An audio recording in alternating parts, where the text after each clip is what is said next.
Welcome to ECN Trade Daily Video. Before we begin, it should be noted that any advice is of a general nature only and that your personal circumstances have not been taken into consideration. Hello everyone, my name is Rob Clayton and thank you very much for joining me. Market participants will be keeping a very close watch today at the RBA monetary policy minutes for the 6th of August after they left rates unchanged.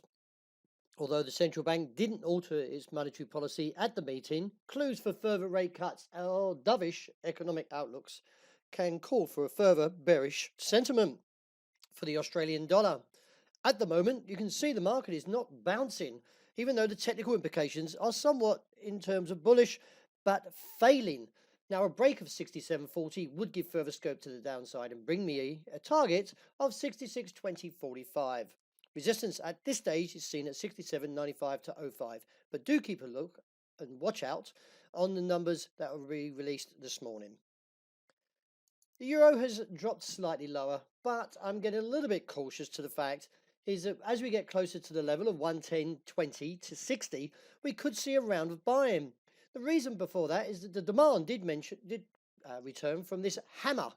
Now, the Japanese candlestick for the hammer is relatively bullish, like the dragonfly, and like before, we could see a rebound. So do be on your guard if you're trading from the short side and lower your stop losses according to your risk management.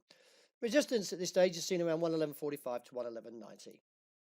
Dollar yen still a little bit mixed as it holds inside this engulfed candle with 4 trading days not breaking but actually going directionally nowhere. The fact is that the market could still break to 106.80.90 due to the fact is that the marriage between the RSI and the MACD is bullish, and therefore let's see if the market can clear 106.90. If so, then this will give scope up to a target of 108.20. So just keep an eye on that. Little to say about the pound. The market did go up and challenge the level of 121.65, but backed away rather sharply. Still, the technicals are bullish, so we should not discount at least one more test there, and if breached, could see a target around 122.90. Support on the day still remains around 120.60 as firm.